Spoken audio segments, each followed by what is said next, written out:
আসসালামু আলাইকুম। তো আমাদের বিয়ন্ড দ্য সিস প্রজেক্টে এটা হচ্ছে আমাদের লগ ইন পেজ। তো এখানে ইউজার যদি প্রথমেই যদি তার আগে থেকে সাইন ইন করা থাকে তাহলে সে এখানে তার ইউজার নেম এবং পাসওয়ার্ড দিয়ে লগ ইন করবে। আর যদি তার সাইন ইন করা না থাকে বা আগে থেকে সাইন আপ করা না থাকে তাহলে এই সাইন আপ বাটনে সে ক্লিক করবে। দেন সে এখানে প্রয়োজনীয় তার যে ইনফরমেশনগুলো আছে সেই ইনফরমেশন দিয়ে সে সাইন ইন করবে। দেন সাইন ইন করার পরে তারপর এখানে তার ইউজার নেম এবং পাসওয়ার্ড দিয়ে সে লগ ইন করবে। তো সে যদি লগ ইন করে সাকসেসফুল লগ ইন করতে পারলে তাকে হোম পেজ অর্থাৎ নিউজ ফিডের পেজে তাকে রিডাইরেক্ট করে দেওয়া হবে। আর ইউজার যদি তার নিজস্ব প্রোফাইল দেখতে চায়,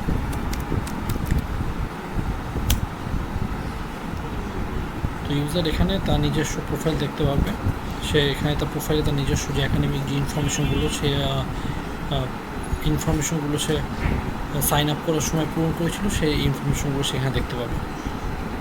আর সে তার নিউজ ফিডে যে রিসেন্ট যে পোস্টগুলো সে রিসেন্টলি দিয়েছে সেই পোস্টগুলো সে অ্যাক্টিভিটি ফিডে দেখতে পাবে।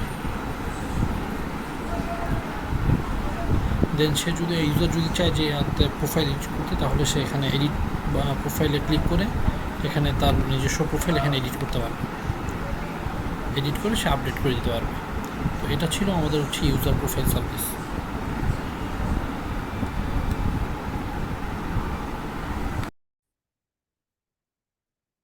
আসসালামু আলাইকুম। আমি আমাদের বিয়ন্ড দ্য সিস প্রজেক্টে news feed service, professor service আর চ্যাটবট সার্ভিসটা ডেমো করে দেখাবো। তো আমাদের নিউজ ফিড সার্ভিসে আমরা শুরুতে এখানে দেখতে পাচ্ছি যে পোস্ট দেওয়া যায়, পোস্টগুলো দেখা যায়। নিজের পোস্ট হলে আপভোট অথবা ডাউনভোট দেওয়া যায়, আর কমেন্টস দেখা যায়, এডিট পোস্ট, ডিলিট পোস্ট, এগুলো নিজের পোস্টের ক্ষেত্রে থাকবে। আর যদি অন্য কোনো ইউজারের পোস্ট হয় তাহলে শুধুমাত্র আপভোট বা ডাউনভোট দেওয়া যায়, আর কমেন্ট গুলো দেখা যায়। বাট এই ক্ষেত্রে পোস্ট এডিট অথবা ডিলিটের কোনো অপশন থাকবে না। যেমন আমি এখানে একটা কমেন্ট করতে পারি, টেক্সট কমেন্ট, এটা অ্যাড করলাম, তাহলে এই যে কমেন্টটা অ্যাড হয়ে গেল। তো আমি আমার নিজের কমেন্ট এডিট বা ডিলিট করতে পারবো। আমি চাইলে কমেন্ট এখন ডিলিট করে দিতে পারি,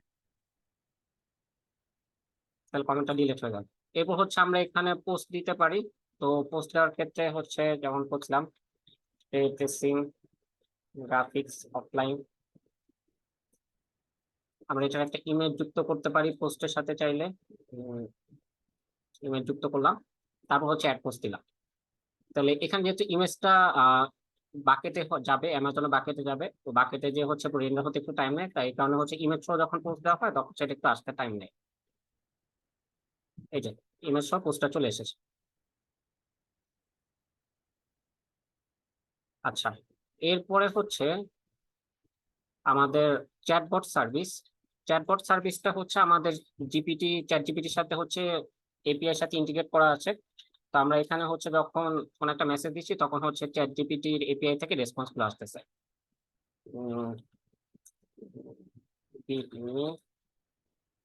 টপ 5 ইউনিভার্সিটিস অফ ইউএসএ।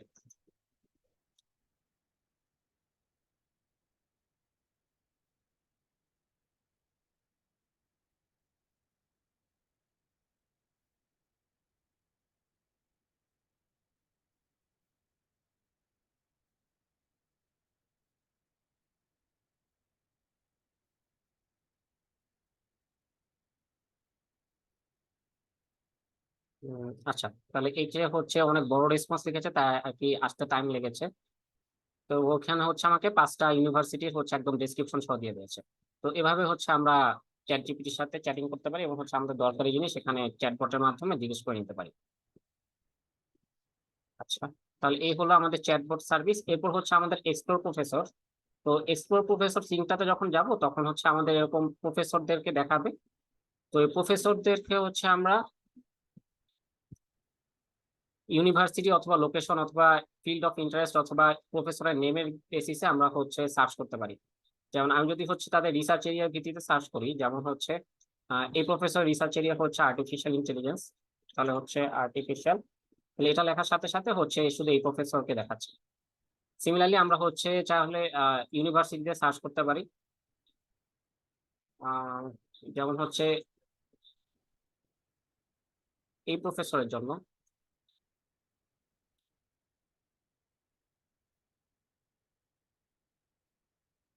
তাহলে হচ্ছে এই ইউনিভার্সিটির আন্ডারে যে দুজন প্রফেসর আছে তাদেরকে দেখাচ্ছে, আর আরেকটা যে প্রফেসর ছিল আমাদেরকে এই প্রফেসরটাকে দেখাচ্ছে না। তাহলে এরকম হচ্ছে আমরা বিভিন্ন ফিল্টারিং এর মাধ্যমে সার্চ করতে পারি। এরপর যদি হচ্ছে আমরা একটা প্রফেসরের শো ডিটেলস বাটনে ক্লিক করি তাহলে হচ্ছে সেই প্রফেসরের ডিটেলস গুলো দেখাবে। এখানে হচ্ছে তার সব পার্সোনাল ইনফরমেশন গুলো আছে, তার ফান্ডিং পোস্ট গুলো আছে। আর এরপর হচ্ছে আমাদের একটা ম্যাচ মাই প্রোফাইল ফিচার ছিল, এটা ক্লিক করলে আমার হচ্ছে আমার পাবলিকেশনে যে কিওয়ার্ড গুলো আছে আর এই প্রফেসরের পাবলিকেশন আর হচ্ছে এই রিকোয়ারমেন্টে যেসব সিএস রিলেটেড কিওয়ার্ডস গুলো আছে এদের মধ্যে হচ্ছে একটা ম্যাচিং করে এরপর হচ্ছে ম্যাচিংটা দেখানো হয়।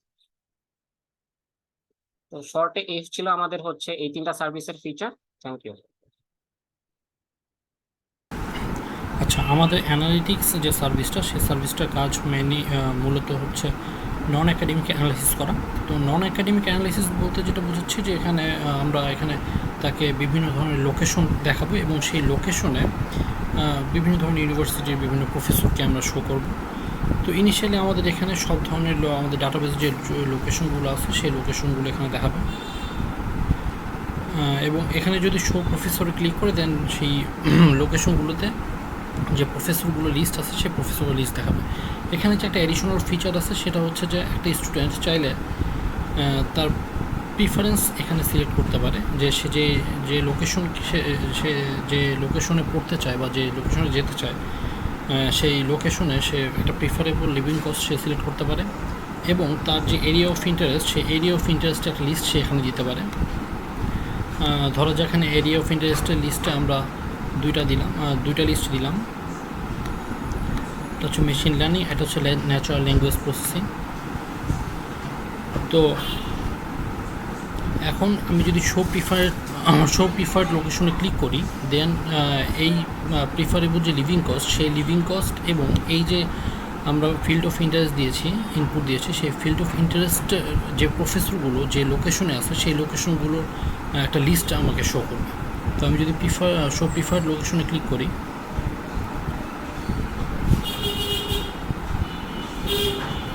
এই যে এখানে এই একটা লোকেশন দেখালো, তার মানে এই যে লোকেশনটা সেই লোকেশনটার প্রিফারেবল লিভিং কস্ট হচ্ছে আমার এইরকম একটা রেঞ্জের ভেতরে আছে, এবং এই যে এবং হচ্ছে আমার এই লোকেশনে যে প্রফেসরগুলো আছে সেই প্রফেসরদের ফিল্ড অফ ইন্টারেস্ট বা এরিয়া অফ ইন্টারেস্ট হচ্ছে এই মেশিন লার্নিং বা ন্যাচারাল ল্যাঙ্গুয়েজ প্রসেসিং। এখন আমরা যদি শো প্রফেসরসে ক্লিক করি তাহলে আমরা এই লোকেশনের প্রফেসরদেরকে দেখতে পাবো।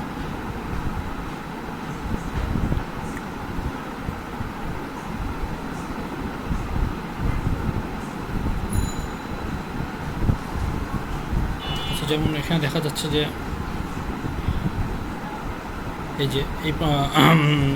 এই আর্টিফিশিয়াল ইন্টেলিজেন্স, দেন হচ্ছে machine learning, natural language processing, এই ফিল্ড অফ ইন্টারেস্ট বা প্রফেসরগুলো একটা লিস্ট আমার পেয়ে গেছে। এখন যদি ইউজার যদি চায় যে কোনো একটা প্রফেসরের ডিটেলস সে দেখবে তাহলে সে শো ডিটেলসে ক্লিক করতে পারে,